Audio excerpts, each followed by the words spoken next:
The Magnificent Battle, Merlin, Arthur's Court, and the Mistress of Time by the Magus. Read by the Magus. Editor's Note and Introduction. Imagine the surprise when 5 kids with peaceful Quaker influences in their lives realize that they have fallen into a chasm of time, to the realm of King Arthur and his Knights of the Round Table, and find that a prophecy has placed them there. They find themselves with Merlin, the greatest wizard of all times, who explains that they have a remote ancestor, a young lad, hidden by a shield spell, which is soon to end. An evil Magus wants to kill him before he matures into a great white wizard, as the prophecy claims he will, if he survives. The evil Magus, with great power at her command, wants to make sure these kids do not survive either.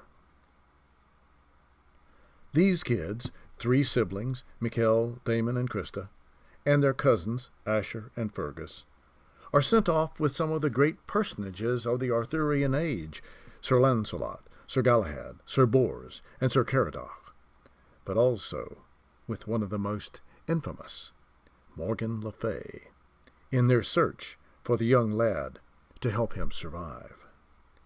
Along the way, they are witness to feasts in the great hall at Camelot, are introduced to Arthur and Guinevere, are encountered by beasts, dragons, and giants, and are introduced to the other side of the veil, to a spiritual world that none of them had imagined. Finally, they confront the evil forces amassed against them on the field of battle, where they face annihilation against overwhelming odds.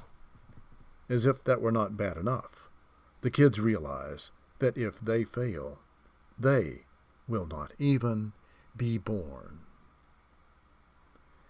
Many accounts of these events are readily found in well-known ancient Arthurian sources. Where they are used, they are clearly identified in the text. These sources include Mallory, Detroit, and Le Mabinogion, among others.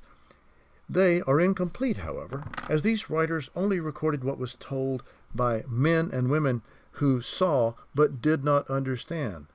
The writers were not present to see the wonders of the world beyond the veil, that gossamer curtain that divides the physical from the spiritual, the mundane from the magical. The additional material, which tells the complete story, is from an ancient manuscript by an unknown Magus of the time, who had the vision to see the other side.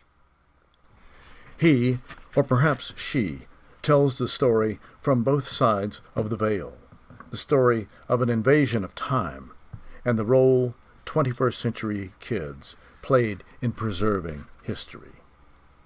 The true report of these events is open to those with the insight, imagination, and intelligence to understand the reality of the veil, and the courage to look through it. If you are one of these, you can find out what happened to the young Magus, to Merlin, to the greatest knights who ever lived, to the frightening evil sorceress of chaos, and of course, to the kids. To do so, however, you must cross to the other side. Join in the quest for the Holy Grail. Go with them as they take their stand in the terrifying world of wizards and magnificent creatures, and live with them their magical, otherworldly adventure.